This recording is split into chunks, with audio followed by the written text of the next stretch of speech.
Assalamualaikum warahmatullahi wabarakatuh. Pada kesempatan kali ini kita akan belajar tentang nilai mutlak, dan pasti sebelum kita belajar di matematika biasanya akan diajarkan terlebih dahulu konsep-konsepnya. Entah dia itu definisi, entah itu bentuk umum ataupun sifat-sifatnya. Dan konsep nilai mutlak ini akan dimulai dari definisinya terlebih dahulu. Definisinya seperti ini, nilai mutlak ya dituliskan dengan kurung yang tegak seperti ini. Ini kurung tegak. Nilai mutlak X atau nilai mutlak dari X itu senilai dengan tetap X, yang ini X ya, tetap X untuk X-nya itu lebih dari sama dengan 0 atau X-nya itu 0 atau positif. Kemudian untuk definisi berikutnya adalah dia ini akan dikali negatif X ya, ini X nanti dikali negatif X untuk X-nya negatif ya. Jadi kalau di sini bilangannya X-nya kurang dari 0, maka nanti dikali negatif 1 begitu. Oke, untuk memudahkannya kalian langsung lihat contoh soal berikut ya. Jadi kalau kita lihat soal nomor 3, nilai mutlak dari 3. Nilai mutlak dari 3 adalah berapa begitu? 3 itu kalau dilihat ya di sebagai X ya, dan dia lebih dari 0. Maka otomatis kita definisikan langsung hasilnya adalah 3. Yaitu X-nya ditulis langsung. Begitu. Kemudian nomor 2, nilai mutlak dari 0. Dan ini juga demikian, X-nya adalah 0. Maka langsung ditulis X-nya saja. Di sini X-nya adalah 0. Maka kita tulis 0. Berbeda soalnya dengan nomor 3 ya, negatif 4. Nah, nilai mutlak dari negatif 4. Kalau dari soal ini, negatif 4 sebagai X di sini adalah bilangan kurang dari 0. Maka kalau kita definisikan, harusnya di depannya dituliskan negatif. Jadi negatif X. X-nya di sini min 4. Jadi hasilnya 4. Begitu. Demikian juga yang soal nomor 4, negatif 15 ya, nilai mutlak dari negatif 15. Negatif 15 X itu adalah untuk kurang dari 0. Jadi kita tuliskan ke definisi yang ini. Negatif X-nya adalah min 15 dan hasilnya adalah 15. Dan kalian perhatikan bilangan ketika dimasukkan ke dalam nilai mutlak, dia akan hasilnya positif atau 0. Begitu. Kita contoh soal berikutnya untuk lebih paham. Baik, kita lanjut ke soal contoh soal berikutnya, nomor 567. Soal yang nomor 5 ada nilai mutlak dari 5 min 7 ditambah 3 dikali nilai mutlak dari min 1. Untuk menyelesaikan soal nomor 5, kita harus menyelesaikannya bagian per bagian. Maksudnya apa? Kita selesaikan kalau bisa dari dalam keluar ya. Kita perhatikan 5 min 7. Di sini dia dimutlakan dan 5 dikurangi 7 kan bisa dioperasikan, jadi hasilnya adalah min 2. Begitu.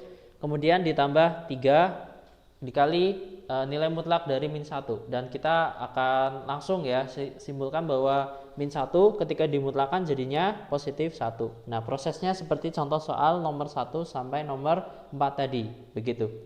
Dan kita lanjutkan, ini min 2 kita mutlakan dengan cara cepat tadi, dengan cara definisi tadi, hasilnya adalah 2 ditambah 3 kali 1 adalah 3. Nah, dihitung jadinya adalah 5. Begitu soal nomor 5. Kita lanjut soal yang nomor 6. Ketika ada nilai mutlak dari nilai mutlak 6 min 2 kemudian ditambah 1 dikurangi 8, maka kita selesaikannya itu dari nilai mutlak yang paling dalam ya, bagian per bagian. Kalau kita perhatikan, ternyata kalau dari soal ini bisa dihitung. Jadi 6 dikurangi 2 adalah 4, masih dimutlakan, ditambah dengan ini 1 kurangi 8, dan ini dihitung jadinya adalah min 7. Begitu. Terus kita mutlakan dulu dari nilai mutlak dari 4 adalah 4, karena dia bilangan ketika masuk ke dalam nilai mutlak hasilnya adalah positif. Kalau enggak bilangan itu 0, dimutlakan tetap 0 ya. Terus dia masih dikurangi 7. 4 dikurangi 7 hasilnya adalah min 3. Terus kita mutlakan lagi nilai mutlak dari min 3 jadinya 3. positif 3. Begitu hasilnya. Lanjut nomor 7. Nilai mutlak dari 4 dikurangi nilai mutlak 6 min 11, kemudian ditambah nilai mutlak dari min 9 berapa? Begitu ya. Oke, berarti kita selesaikan dari dalam ya. Dari dalam ini 4 dikurangi ini, dihitung dulu. 6 dikurangi 11 berarti adalah min 5. Masih ada mutlaknya. Kemudian ditambah mutlaknya negatif 9. Ya, jadinya positif 9. Begitu. Terus kita bisa ubah lagi nih ya. 4 dikurangi nilai mutlak dari negatif 5 yaitu 5. Terus tambah 9 ya. 4 dikurangi 5 min 1 tambah 9 8. Nilai mutlak dari 8 jadinya adalah 8. Nah, itu cara menyelesaikan soalnya. Kita lanjut ke soal nomor 8, 9, 10, dan 11. Kadangkala kalian mendapatkan tipe soal seperti ini ya, tipe soal yang ini nilai mutlak dari bilangan dikurangi bilangan, dan bilangannya di situ mungkin ada akarnya. Dan kita di saat mengerjakannya kita tidak boleh menggunakan kalkulator. Jadi kita hanya bisa menentukannya dengan nilai taksiran atau memperkirakannya saja. Bagaimana cara menaksirnya? Nah, ini kita gunakan bilangan-bilangan kuadrat sempurna. Bilangan kuadrat sempurna kan 1 kuadrat yaitu 1 ya, 2 kuadrat yaitu 4, 3 kuadrat yaitu 9, kemudian 4 kuadrat 16 dan seterusnya. Mereka coba diakar ya, kembali ke bilangannya 1, 2, 3, 4 begitu ya. Nah, untuk soal yang nomor 8 ini kan ada akar 2 min 5, dia dimutlakin. Berarti kita cari dulu nilai taksirannya akar 2 itu berapa. Akar 2 itu berada di antara akar 1 sampai akar 4. Jadi nilainya adalah 1 sampai 2. Berarti lebih dari 1 tapi nggak sampai 2. Makanya kita tentuin aja taksirannya, dan setiap orang kan bisa beda-beda, nggak apa-apa. Yang penting nanti jawabannya adalah kesimpulannya sama. Begitu. Akar 2 dia itu kan 1 lebih tapi nggak sampai 2. Ya, 1 lebih tapi belum sampai 2. Kita misalkan akar 2 itu taksirannya adalah 1,3. Nah, kalian boleh menaksirnya 1,5, 1,7, tapi jangan sampai 2. Ingat ya, karena dia batasnya adalah antara akar 1 sampai akar 4. Nah, terus kita hitung coba taksirannya ke sini, yaitu berarti akar 2 ini diganti 1,3 min 5. Dan taksirannya ini akan ketemu yaitu negatif 3,7. Nah, taksiran dari ini ya, taksiran dari soal nomor 8, X-nya adalah negatif 3,7. Menurut definisi itu X-nya kurang dari 0. Sehingga kita tulisnya adalah X ini dikalikan min 1. Jadi kita simpulin min 1 dikalikan dengan X. X-nya kan tadi akar 2 min 5. Nah, boleh dihitung lagi jadi negatif akar 2 tambah 5. Begitu. Mungkin agak bingung, kita contoh soal aja ke nomor 9 biar kalian lebih paham. Lanjut ya. Nilai mutlak dari 1 min akar 8 itu berapa? Maka kita lihat lagi taksirannya. Akar 8 itu di mana? Akar 8 itu di antara akar 4 sampai akar 9. Ya enggak sih? Dan bisa dikatakan jadi ini akar 8 2 lebih tapi nggak sampai 3. Begitu. Kita taksir aja. Misalkan akar 8 itu 2,9 gitu ya. Kalian boleh pakai 2,8, 2,7, 2,6, nggak apa-apa. Yang penting 2 lebih tapi jangan sampai 3.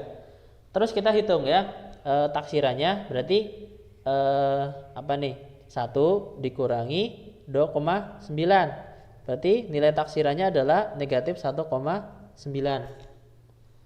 Dan menurut definisi tadi ya, kalau X-nya itu negatif atau bilangan kurang dari 0, maka kita definisikan di depannya itu dikali min 1. Nah, di sini X-nya adalah 1 min akar 8. Jadi kita bisa tulis bahwa ini senilai dengan min 1 dikali 1 min akar 8. Ya, kita kaliin jadi min 1 plus akar 8. Begitu. Ya.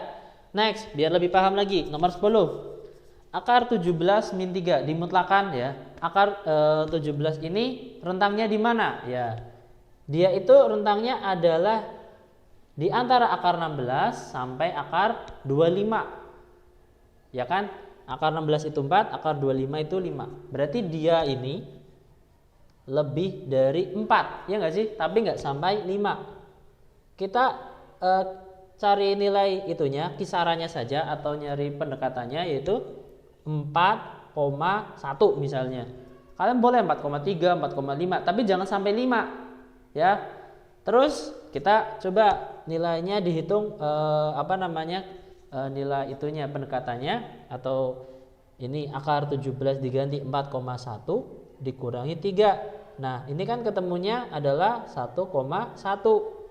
Dan ini masuknya X-nya yang lebih dari sama dengan 0 alias positif kan? Sehingga ditulisnya tetap di sini X-nya apa? Di soal yaitu akar 17 min 3. Dia nggak berubah karena X-nya di sini positif. Gitu. Nggak berubah. Nggak dikali min 1 ya. Next, nomor 11. Nomor 11 juga demikian, kita cari ini kisaran bilangan dari akar 5. Akar 5 di mana? Akar 5 di antara akar 4 sampai akar 9. Berarti kan 2 lebih gitu ya. Nah, kita misalkan dulu ya, akar 5 itu 2, berapa? Ya, saya misalkan 2,2. Kalian bisa yang lain, nggak apa-apa.